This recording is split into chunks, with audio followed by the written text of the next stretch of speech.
Hi, everybody. This is Erica Mello and Susan Clinton, and welcome to episode number 197. And this is an episode more about, of several patients, but they have a common theme. They're afraid to do a specific movement, whether it's a back bend, a squat.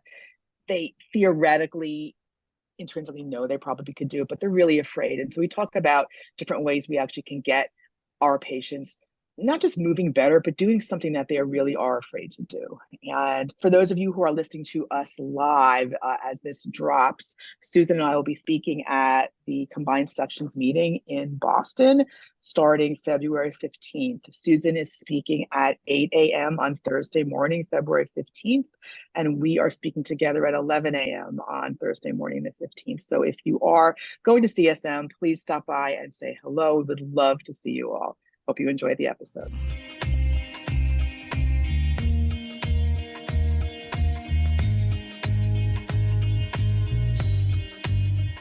Welcome, everyone, to episode number 197. Gosh, we have 3 more to 200.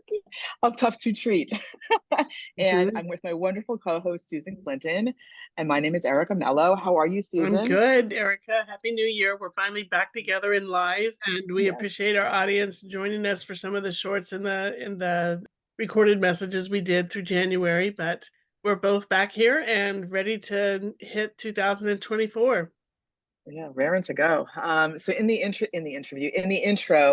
I spoke a little bit about, fear and movement patterning. And we've talked a lot about this throughout most of our episodes over the, 5 years now, right?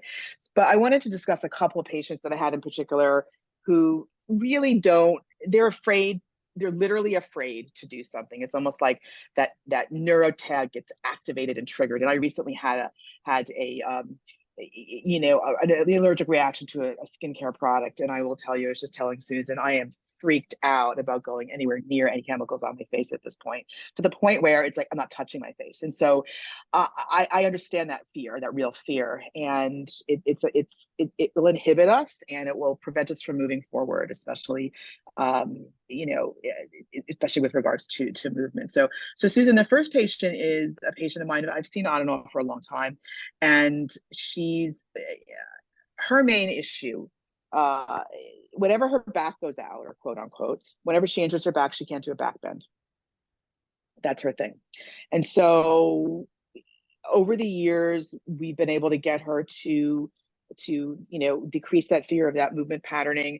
But she recently had an issue where her back got really, really flared up. I mean, to the point where I don't even think she got out of bed for a few days. And so whenever I bring the subject up of doing, let's just see, let's see how you move, let's see how you do a back bend, you can see immediately that when she starts to move into that backward bending, everything goes on guard, right? And I think there's a way that when you're saying back bend, you're talking about doing standing lumbar extension? Yes, sorry.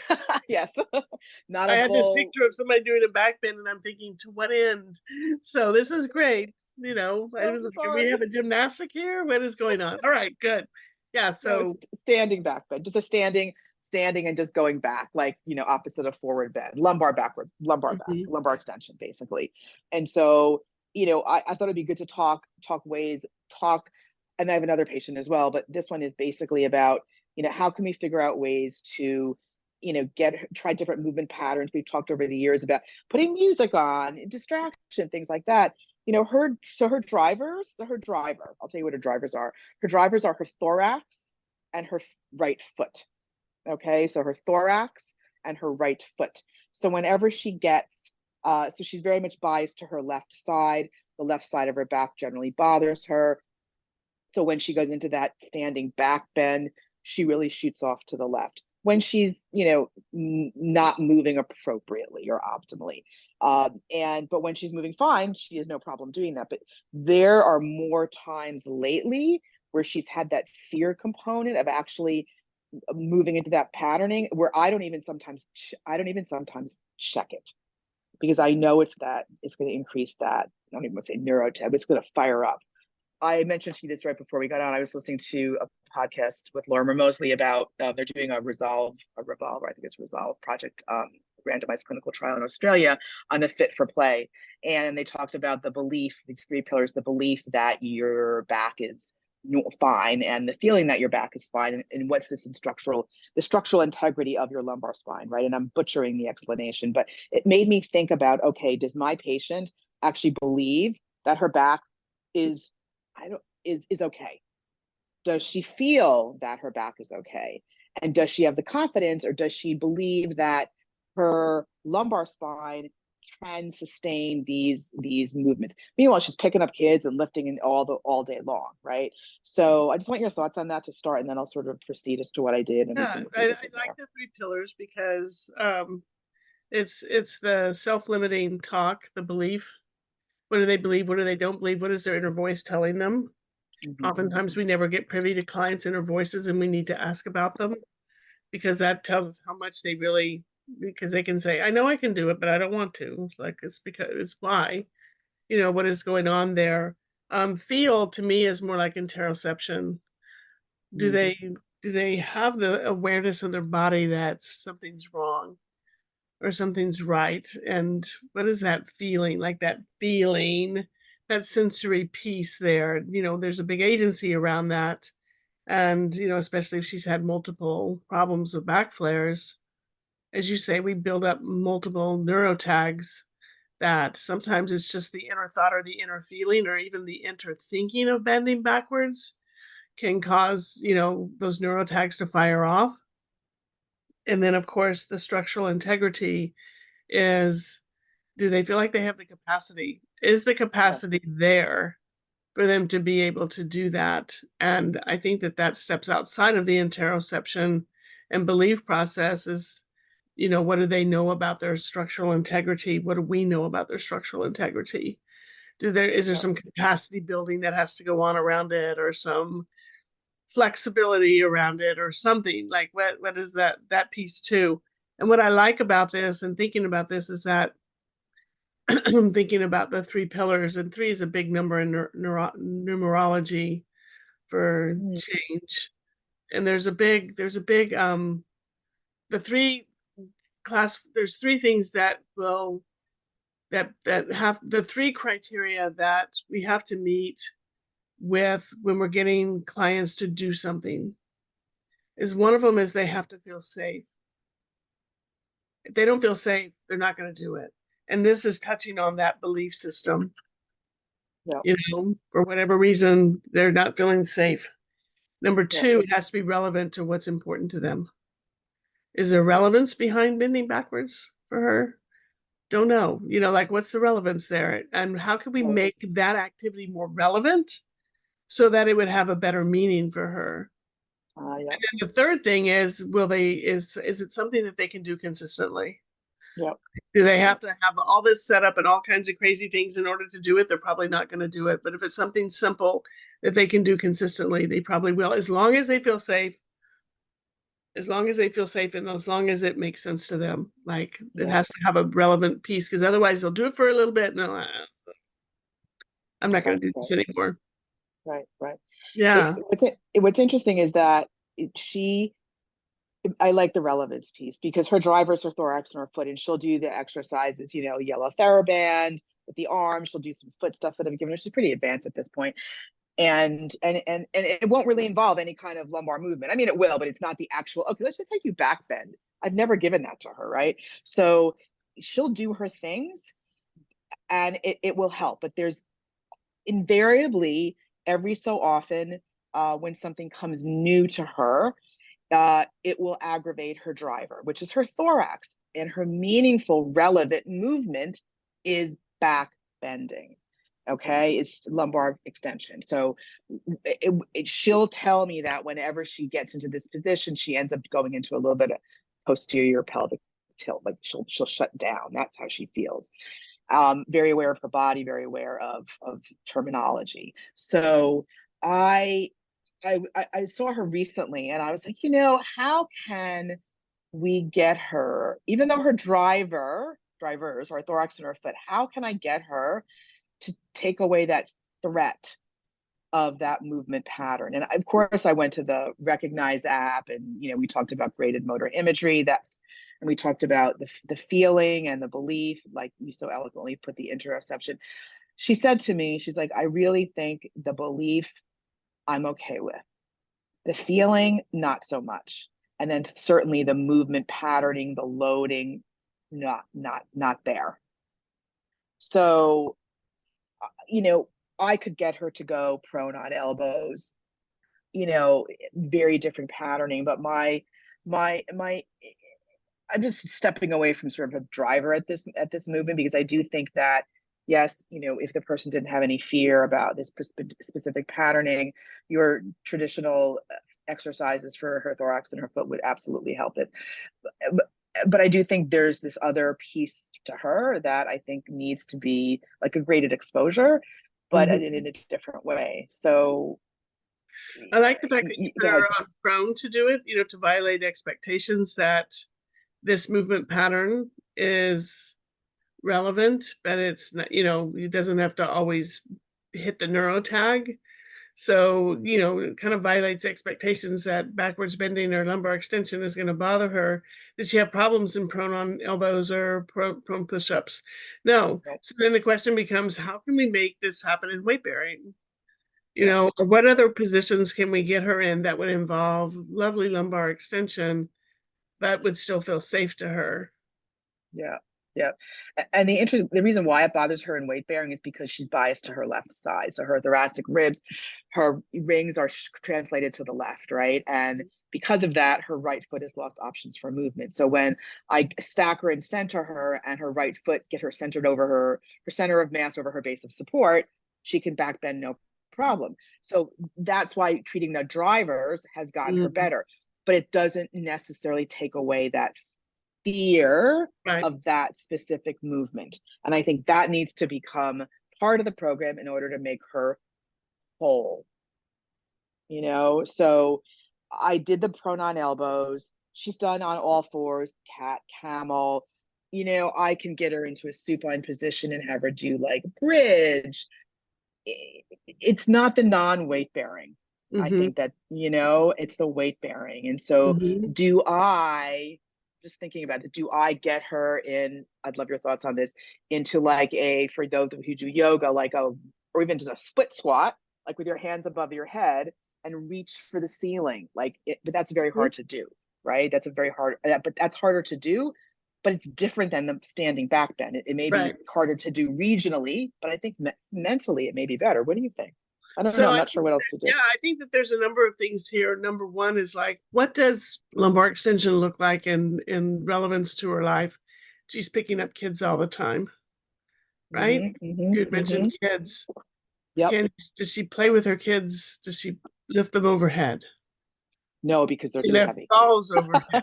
Can she play ball with her kids and lift the ball overhead? Oh, you mean like a soccer throw? Yeah, that's a great idea. Oh, like a throw or a balloon, or a stuffed animal, or nothing that's going to hurt anybody, but just kind of like, hey, can she do it in tall kneeling? Can she do it in half kneeling? Can she, because if she's on the floor with them, can she come up onto tall kneeling and do overhead, kinds of things? Can she, can she make that work that way? I think an exercise that would be fun to see with her would be kind of what I like to call the mermaid. It's the opposite of doing an incline push-up, but you actually put your hands on the countertop and you bring your body in and you push your back up and back away. It's in weight, almost, but she would have to be, she could do it with a doorknob. She could do it on a countertop. She'd have to pay attention to, to midline, but that's weight bearing, but it's different than standing and leaning backwards, but it's the same motion. So hands on a countertop and almost like she's going into yeah, so she brings her body like to that. the countertop. Yeah, so her hands are and they're all in there. Like she's gonna do a put. Like the next step would be to do a push out, like an incline push up. But instead, just do a swan, like a mermaid, like a kind of a lean back. But I like the idea of her playing with her kids and doing some stuff like, what can she lift overhead? It's a game with them. Like, do they play keep away? Like, I've got it. You can't get it. And things like that. Can they play target practice? Let's all get on the ground and throw the stuffed animals into the box to clean up. Yep. Yep. Just something fun, like, let's all throw the balls into the box to clean up, Yeah. to, kind of move things along could be kind of fun. Yeah. And It's might a make and you can work on that with her, in standing and, in various different positions, but I like the idea of her doing it in tall kneeling or half kneeling because it takes the threat yeah. of being on both feet. Yeah. You're leaning back away, but it's you still have to engage and work the area. So if her right foot is the driver, perhaps she can do half kneeling on the left, Yeah. Yeah. Yeah. Yeah. It's a and great tuck her idea. right foot underneath instead, so, Yep. play with that both Yep. ways. Um, Yep. I love it. I love the Maybe counter, the half putting a kneel. putting a coat on by reaching her hands up overhead to drop to drop the sleeves over the arms, so Yeah. you Yeah. grab the coat when you just reach up and put both arms in at the same time. Hmm. Same thing with a towel in the shower. Oh, you mean like between your hands above your Yeah, head? yeah, and she could, like, Oh. reach behind to, like, to dry off, Oh, I love that. She could play that game a little bit. Yep. Oh, I love the towel behind the back. Yeah, That's a great that's idea that's a too. good one to Yeah. get to do normal everyday things in life and not be afraid of them. Like, 'cause she Right. can test that out, like, put your feet flat on the ground and do it, you Yep. know? Yeah. Can you put your weight back on the right side, and Hmm. dry off? Can you put your weight on the left side and dry off? Can you go back and forth so that she can, Hmm. do weight shifting and changing, but something different because it's a different sensation, it's a shower, it's relevant because she's gotta dry her back off. Yep. Um, don't do it the same way you've been doing it that feels like your kinda, quote, "safe way." Um, Hmm. I would just call it your dominant way that you always do it, like, this is the way we Hmm. all have ways we do things every day. Try to break Hmm. out of that and see if you can do it a different way, you Yeah. know, Yeah. and maybe play with Change a it up. towel there. Mhm. I love the towel. It's a great idea because the kids are a little bit too heavy to lift, but she does, can do the soccer throw behind the head, and Uh-huh. that's basic. And the minute like if she has any kind of non-optimal patterning, it happens fairly quickly. It's not like I can go all the way back and boom. No, it's immediate. So that's why even just a little ball above the head will be Yeah. great because that's going to tuck, not tuck. That's going to touch that ease her into Mhm. that range that will invariably trigger that neurotag. But if she's concentrating and doing something else, it will be a lot better. So these are great ideas, and you know, uh, I also think that because of her right foot is a very strong driver for her, very strong Mhm. secondary driver, that she will invariably, if she's feeling, she may be, I'm not going to say, look, okay, go play with your kids and make sure you're centered. That's absolutely ridiculous advice, right? But I think going down for this particular, um, what's treatment or exercise progression, or not even exercise, what we'll call it movement progression, is I'm trying to decrease the fear of this movement. I'm not trying to get her foot centered. I'm not trying to do any of Mhm. that. But Mhm. I'm assuming, I know that she's got that down.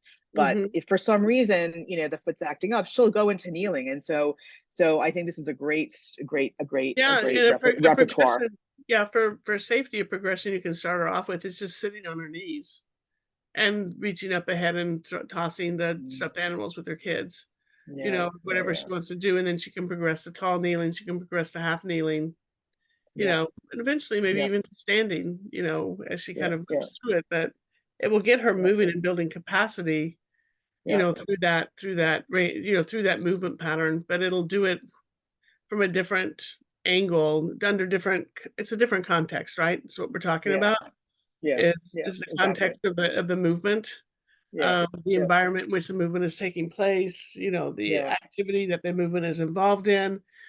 All of those are the things that are going to build the varietals around the movement pattern itself so that it doesn't have to hit the limbic system as hard. yeah, When it comes into play, because right now it's got a direct link right into the limbic system because that's yeah, the fear, right? That's the fear yeah, part. That's the emotional part, the feels, the non-trusting, that kind of part of it. And by giving her different ways to do it in different contexts and under different environments and circumstances, it can teach the nervous system that that neurotag may not be that necessary, that we don't have to hit Yeah. 6 neurotags to get there. Maybe we Right. only have to hit 1, Right. maybe Right. none, you know? Right. Or if Right. we hit 2 and half kneeling, or, half kneeling, then just go back to sitting on your feet and do it. So Yeah. that feels Yeah. good and comfortable and safe, Yeah. and then Yeah. venture out, but remember, you don't wanna go past the barricades, you wanna go up next to them. Yeah. And with safety always in the system so that, they can begin to, because we can't develop trust about movement without having safety. Yeah. Yeah. Belief That's a is, great idea. Yeah. Yeah. Reminds me of years ago. This is a long time ago. I had to help my sister and her friend of hers. This is after college. They went on a trip to Europe, and one of her friends, the third person, was afraid to fly. And I took her to the airport. This is when I could actually, as a non-traveler, get close to the plane. And Susan, when I tell you, I was on the plane with her with the ticket in hand, and she could not sit in the seat. Okay. And she had to get off. She never made the trip.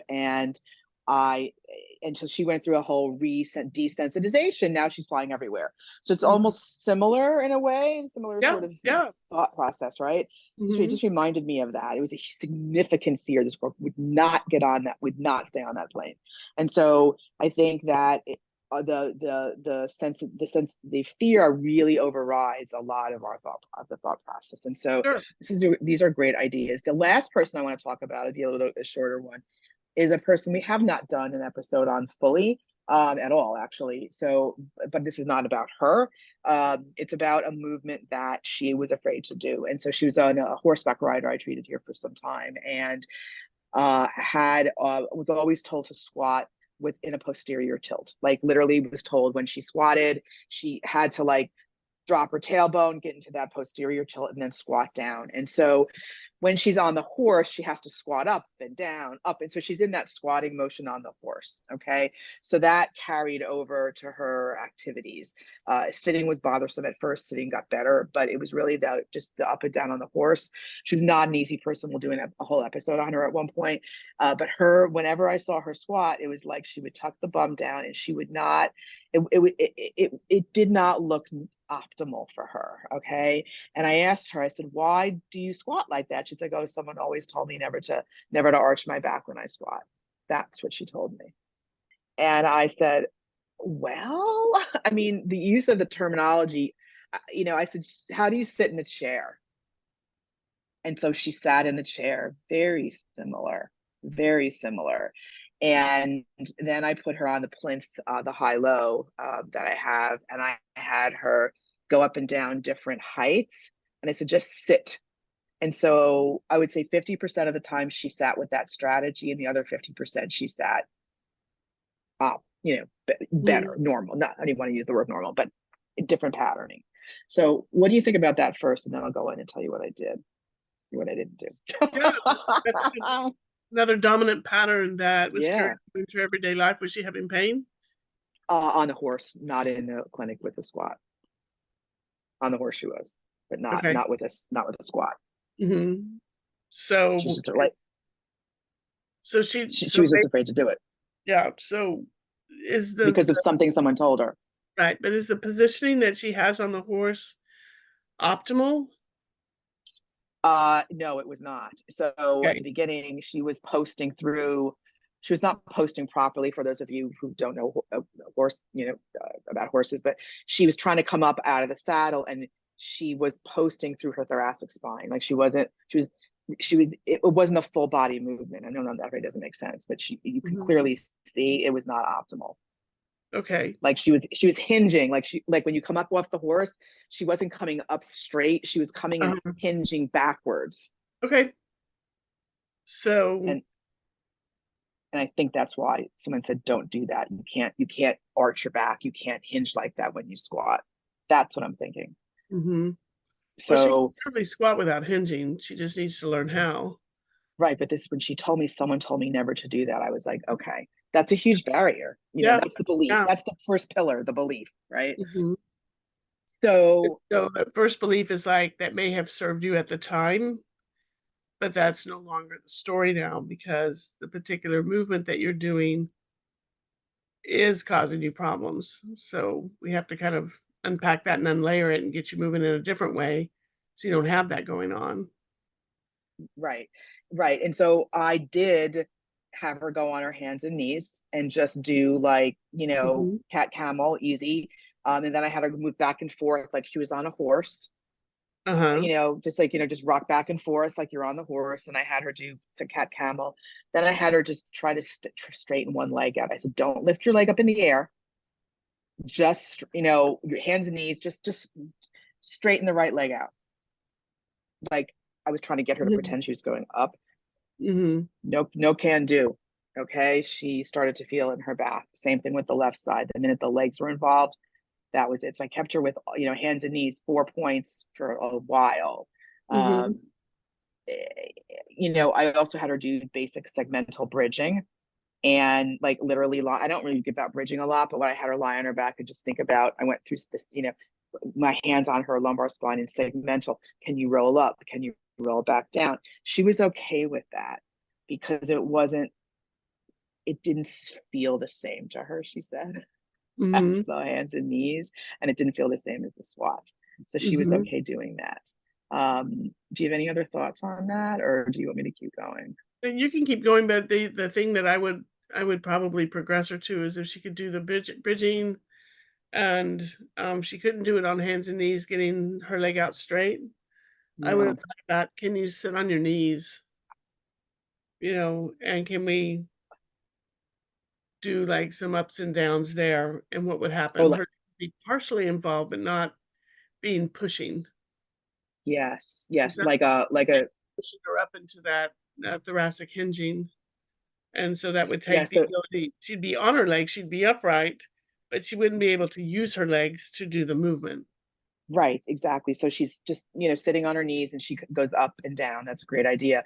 I ended up having her do hands on the wall and doing kneeling wall squats at one Yeah. point, Mhm. but she couldn't do that at the beginning. So I like that one you just mentioned as a nice sort of precursor, because that's a good one. It's similar to the last patient. We always talk about hands and knees. I'm not hands and knees, high kneel, tall kneeling, kneeling. People often don't forget that those are great places to start. I have to mention this patient's driver was also her thorax and her Yeah. foot, ironically. But they were similar driver profiles, the two of them, Mhm. and both had a strong foot I think component. another way to reintroduce squat, especially if you're changing it, is, I like using the doorknobs, obviously, because I like the Yeah, aspect of midline. But I would yeah, start her off just going down into a squat to like 90 degrees. Like, on the door. squat Yeah. down 90 degrees, come back up, like, till she got it. And she got that movement Hmm. pattern. Does it feel good? Does it feel clean? Does it feel good? What needs to change about it? And then lower it down, 5 inches and give her target squats to do so that she Hmm. can't tuck under and she can't do it, but she's also not going so low. So it's Yeah, like, limit the range. again, kind of limiting the range so that she doesn't have the ability to just fall back into her old movement pattern. It Yeah, helps kind of begin to train in a different pattern. She has to yeah, use a different pattern to hit the target. yeah, yeah, And she yeah, can hold the doorknobs to give her some power so that she doesn't have to push through her legs so much to yeah, come up out of it. yeah, Uh, yeah, and yeah, plus, yeah, hold on to something like the doorknobs is kind of like the horse with the reins and all of her extremities are involved, even though she may not be yeah, pulling with her arms, but yeah, they're still out in front, you yeah. know. And it's interesting because I couldn't use the squat as a training tool to begin with or a foundational movement pattern. I felt I was quite limited, not limited, but because that was the issue coming up. And I had videos of her up and down, up and down, up and down on the horse, and you could see on the videos clearly where that the patterning was not optimal in her lumbar and thoracolumbar spine. Mhm. But like the prior patient before, she was doing the thoracic exercise, the foot exercises. But when the rubber meets the road, and I have to mention that there were two falls off the horse. Uh-huh. I forgot to mention that one required one had a mild concussion, and actually she fractured two vertebrae. So we had that fear component as Mhm. well. Two major falls. I think one concussion and then two fractured vertebrae, one vertebrae each time she fell. Now she wears like a vest that inflates when if she falls. Okay, so there's that. What There's broke? in What broke? Was it She's vertebral body? 6L1. Yeah.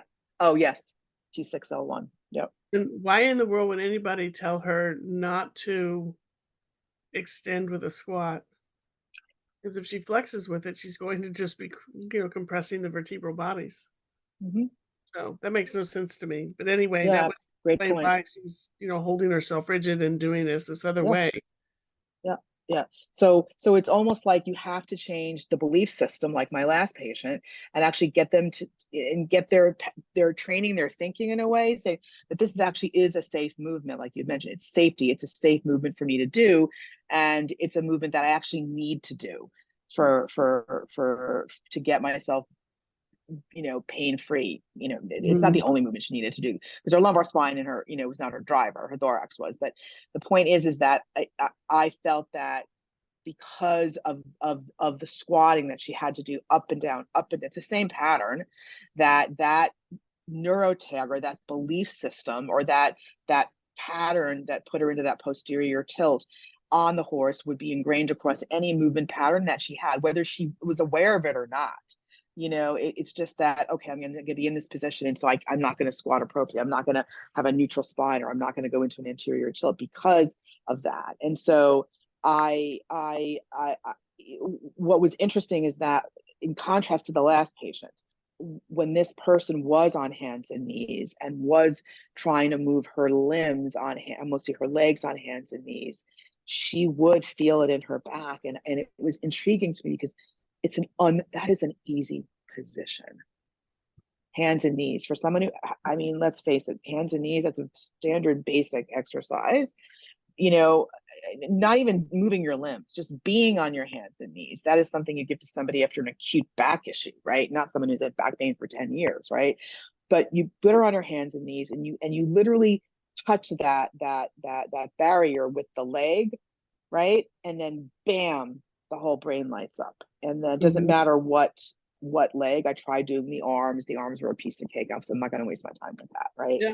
I wonder how she would have done if you had just had her put her forearms on the plinth and, raise the plinth up slightly. So, because both legs would be on the ground, but in a different position, and start the movement pattern that way too, so that she's still supported with her arms. She's still supported underneath, but it's her legs. And could she bend her knees enough to take the leg out of it to get the movement in and begin to bring the legs in more and more, as just an alternative to hands and knees, since you couldn't get her to straighten her leg out on hands and knees. But what if she was already in a position to where she could unload it by coming forward onto her forearms and begin to accept, and really guide and change the input of her legs into the system. Yeah, that's a great idea. Move the surface instead of her, so to speak, right? Yeah, that's a great idea. I like that a lot. That's another way of going in the back door, which is the whole thrust of this episode, of going in the back door. Thank God, for high-low tables, because we can use them. They come in very handy. And the only other thing with her is that I'll just mention this because this movement wasn't like she wasn't afraid to do it, but it would invariably trigger this issue. And it was I had access to Pilates equipment. It was lying on a Pilates reformer, almost doing a leg press. So your basic supine, probably medium springs, feet on the bar. And I actually I didn't put any props under her bum. And then she went into that sort of, pushed out and then squatted back in, pushed out, squatted back in. And every time she did that with her left leg, she felt it in her back, and with her right leg, and similar to hands and knees. And so I ended up putting one of those small peanut balls underneath her bum, almost just to sort of lift her pelvis up a bit. And she was able to do that. Not ideal, but I wanted to get her doing that movement pattern without fear. So I used a prop in that regard. I almost wonder. I think that I do use props a lot on the Pilates equipment, but I know many of our listeners have access to that.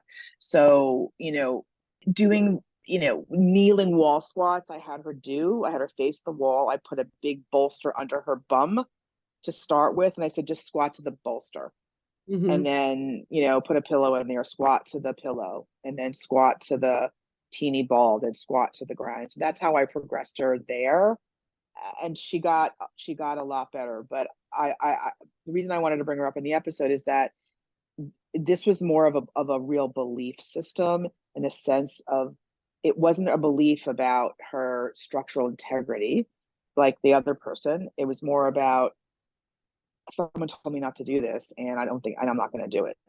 Mm-hmm. And because of that, every time she intrinsically had to get into that movement patterning, it would trigger this neurotag. Although, and sitting was bothering her, like sitting in her chair at Mm-hmm. home, and working bothered her, but that got better.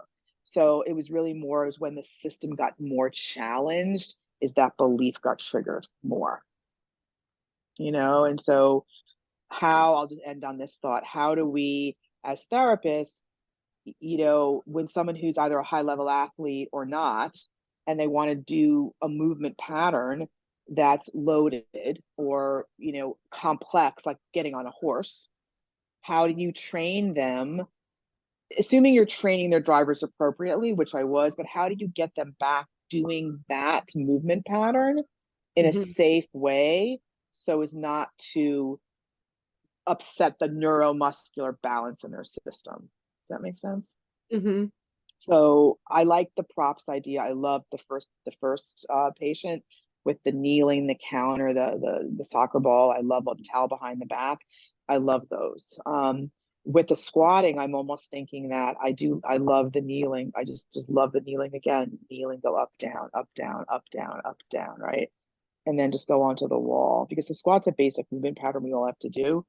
But when someone tells you you can't squat a certain way, and you believe them, because they were probably, I think it was a physical therapist, you believe them, you trust them, and you think, I can't squat that way because my physical therapist told me I shouldn't do Yeah. that. And I think the So targeted squats from standing are important, but I think the other thing that you can do when somebody's having to ride a bike, ride a horse, ride, you know, on a train, ride in a car, is you can retrain them, with a Swiss ball underneath them as well.